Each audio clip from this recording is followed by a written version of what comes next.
Bueno, y hoy vamos a hablar de un problema, de una enfermedad, de una patología que desde luego afecta a muchísimas personas, porque un 35%, yo no sé si hay alguna vez que hablamos, de las veces que hablamos, hay patologías que afectan a tanta gente como esta de la que es hoy. Hipertensión, seguro que les suena. 35% de la población se calcula que tiene una presión arterial por encima de lo recomendable, y además casi siempre, o en muchos casos, esto es por tomar un consumo, por hacer un consumo de sal excesivo. Doctor Sánchez Martos, buenos días. Muy buenos días a todos. Bueno, con frecuencia, aunque hay otros factores que la desencadenan, pero es verdad, y hoy hablamos de la hipertensión arterial, que es una epidemia, hay muchísima gente silenciosa, y además traicionera, porque no da síntomas exactamente, entonces es peligrosa. Pero lo hacemos porque se celebra el domingo el Día Mundial de la Hipertensión Arterial, con un lema importante, que es sal e hipertensión arterial.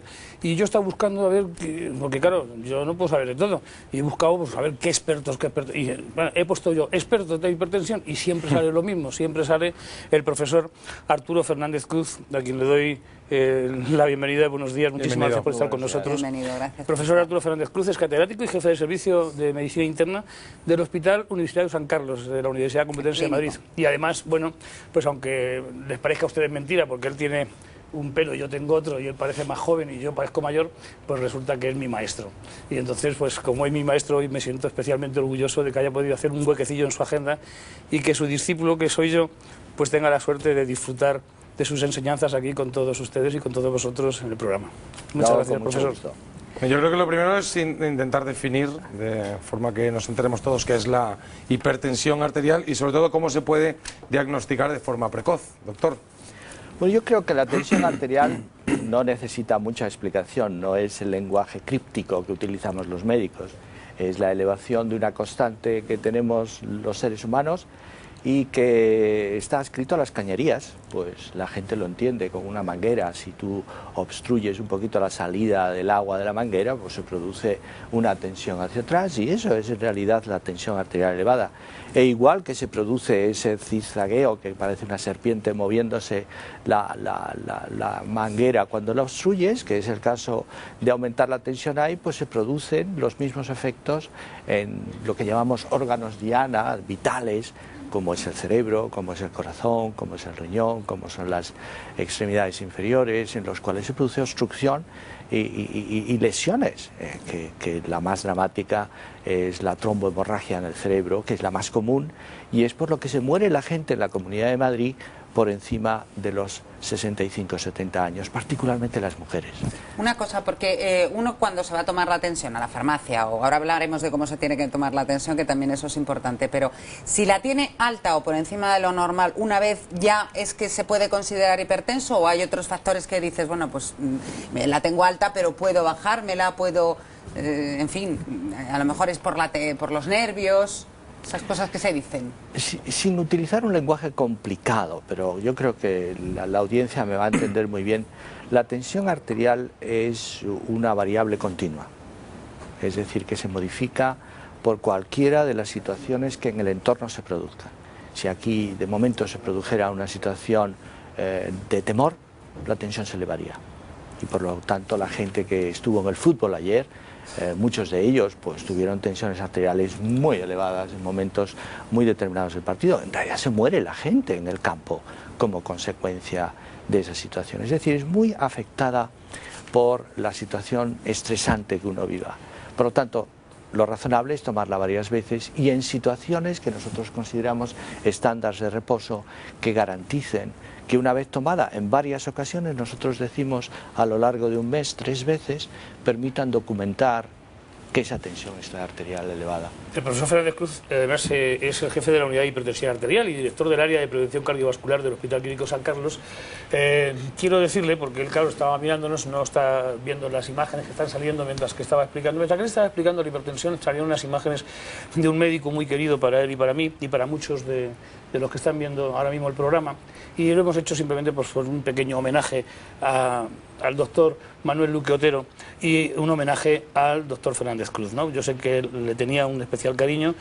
Manuel Luque Otero era un gran amigo de todos y un grandísimo clínico en hipertensión y bueno, pues entre todas las imágenes también hemos querido un poquito humanizar y llegar a ese corazón, porque sabemos que muchos de ustedes están viendo el programa, habrán reconocido al doctor Manuel Luque Otero, que por desgracia ya no está con nosotros, así que ese homenaje sentido también hacia ti, profesor, y hacia el profesor Manuel Luque Otero.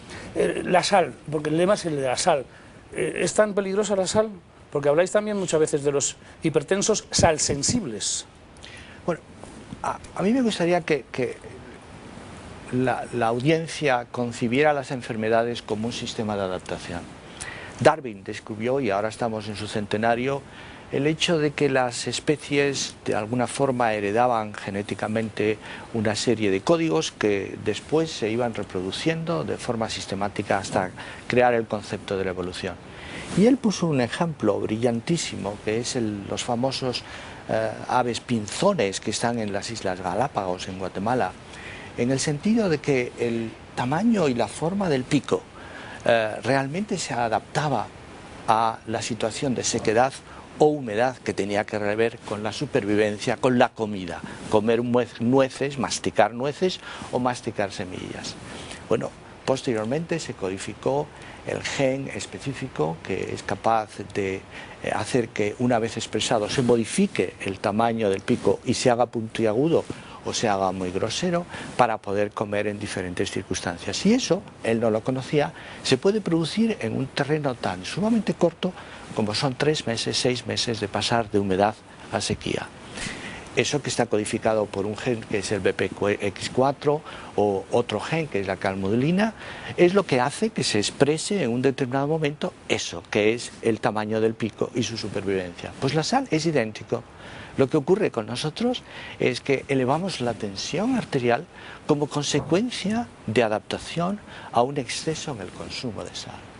Eso significaría, ese es el reto social, de que si nosotros disminuimos el consumo de sal, realmente haremos que ese porcentaje tan brutal que hace unos minutos acaba de poner encima de la mesa, además del 35% de la población mundial siendo hipertensa, se reduzca de forma drástica. Aquí en España son casi 12 millones de personas. Doctor Fernández Cruz y doctor Sánchez Marto, tenemos preguntas de la calle. Es verdad que luego además yo me enrollo mucho y se nos van las preguntas. Tenemos también preguntas, no solamente aquí en el plató, sino también desde la calle. Si te parece, vamos a escucharlas. Doctor, ¿usted cree que realmente los zapatos que compramos para medir la tensión son efectivos, son realmente válidos o no? A mí me gustaría desmitificar un hecho. Nosotros hemos mantenido durante mucho tiempo el esfigmomanómetro de mercurio, que después hemos descubierto que es tóxico y que gracias a eso hemos podido liberar otro concepto marketingiano de que los aparatos que nosotros podemos utilizar bien en farmacia o bien automáticos tienen una altísima credibilidad. Por lo tanto, esa tensión siempre es válida. Siempre es válida. Contestamos. Rápidas, las respuestas tan rápidas, importante porque así nos da tiempo a más. ¿Hay más preguntas de la calle? Muy buenos días. Doctor, yo quisiera saber lo que es la hipertensión de la bata blanca. Hipertensión de la bata blanca. Bueno, lo he explicado antes con el fútbol. Si nosotros entramos a ver a un médico, y siempre ver al médico es una situación compleja, porque siempre adivinas esa frase maldita que tenéis la población general, es que me va a descubrir algo, y con lo cual ya me quedaré... Me va a quitar algo. O me va a quitar algo. O la sal, que está tan buena. Seguro que te quita de todo. Soy consciente de ello, y por lo tanto eso es una situación que no es la que he dicho antes, de situación relajada, con una temperatura adecuada, en un ambiente cómodo que le permita a uno garantizar que esa es la lectura real. Por lo tanto, la bata blanca existe. Lo que hay es genes que codifican que hay sujetos que tienen esa alteración mucho más importante que otros, porque todos somos iguales, pero unos más parecidos. Claro, pero que hay personas que dicen, como existe eso de la hipertensión de bata blanca que me han dicho y me he encontrado en internet, solamente tengo hipertensión cuando voy al médico. Luego ya no la tengo. ¿No hay que tratar ese tipo de hipertensión? Absolutamente percepción incorrecta. Claro. El tener bata blanca no significa que no sea hipertenso. Perfecto. Es más claro el agua. Siguiente pregunta. Ya ves que esto es un test, ¿eh? Adelante. Me gustaría saber si dejando los medicamentos y haciendo deporte puedo seguir viviendo tranquilamente sin que la tensión me suba. Eso también es muy importante porque hay muchísima gente que abandona el tratamiento pensando en que con esto lo puede hacer, ¿no? Y una cosa ya de paso, ¿toda la hipertensión se medica? Son varias preguntas al mismo tiempo y quiero ser muy claro. Una de las grandes preocupaciones que tenemos en el momento actual es no hacer nuestro trabajo y gastar el dinero público de forma brutal sin que sea eficaz. El no hacer el tratamiento adecuado, obteniendo lo que nosotros llamamos las cifras dianas de tensión arterial controlada, constituye un riesgo brutal. Es como aquellos individuos que no son capaces de entender que cuando fuman es como si hacen el amor con una prostituta que tiene SIDA. Son situaciones que debe grabar el individuo para saber que si no consume la medicación está en un alto riesgo de padecer enfermedad cerebro y cardiovascular. Por lo tanto, desde luego puede vivir, como ella dice, pero probablemente se acorte importantemente su vida y a lo mejor se le complique con invalidismo. ¿Y todas las hipertensiones se tratan con fármacos? Hay muy pocas hipertensiones que no se traten con fármacos. El concepto de prehipertensión que ha salido en las nuevas guías, inclusive ese, a lo largo del tiempo, al final termina usted en manos del tratamiento farmacológico. Yo lo que quería, estamos hablando de cuando uno ya es hipertenso, pero para prevenir la hipertensión, ¿qué se puede hacer, doctor? Para frenar esta epidemia, porque claro, al final son 12 millones de españoles, sobre 40 los que padecen hipertensión y suena bastante grave, desde luego. De nuevo, a ver si logro lanzar el mensaje claro. No es hipertenso todo el mundo. Tiene que llevar el código genético para que realmente se haga hipertenso. Lo que pasa es que llevando el código genético, como pasa con la diabetes, lo podemos expresar o no, como he dicho, con el pico de los pinzones. Y depende de unos hábitos saludables que el sujeto desarrolle a lo largo de su vida. Los básicos, evidentemente, es no consumir sal en exceso y tener el privilegio de practicar ejercicio regular. Y lo más importante, la hipertensión siempre se asocia al perímetro de cintura. Las estructuras de sujetos camilla, ese es el peor enemigo, es el gen que expresará siempre hipertensión y diabetes. ¿Con qué frecuencia se diagnostica la hipertensión arterial asociada a otras enfermedades como es la obesidad o como es la diabetes mellitus, y además con una enfermedad que conocemos como posible síndrome metabólico?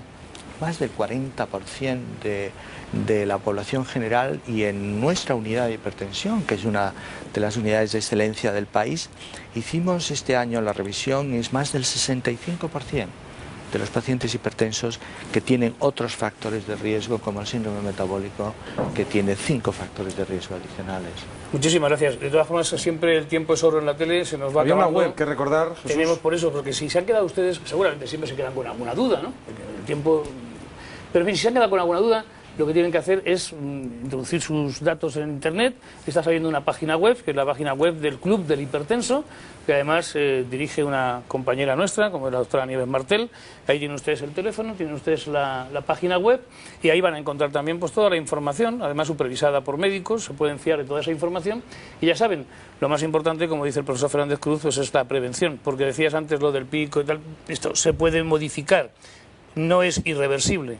Podemos también volver hacia atrás, y ya que nos hemos acostumbrado al consumo de sal, si lo disminuimos también se reduciría la cantidad de personas con riesgo de hipertensión. Sí, yo apostaría por el nuevo concepto de la enfermedad, que no es que no se exprese, sino una vez expresada se regrese. Se puede regresar, y con algo muy sencillo, pues solamente si hoy nos proponemos todos quitar el salero de la mesa. No pongan el salero de la mesa, ya tiene suficiente sal. Quitar, ¿no? ¿Eh? Quitar, no. Quitar el salero. No quitar la sal de la comida, no añadirle más. Vale. Hay gente que... O sea, solo con ese hábito, un hábito que no hay ni que comprarlo en la farmacia, ni necesita receta médica, eso sí que no lo necesita, no tiene contraindicaciones. Cogemos el salero y lo quitamos, o no lo ponemos en la mesa. Ya con eso yo creo que vamos a ir mejorando poco a poco. Absolutamente. Muchísimas gracias, profesor, maestro, por estar aquí con nosotros. Gracias Hasta siempre. Gracias a vosotros. Gracias a ti también, Jesús. Mañana.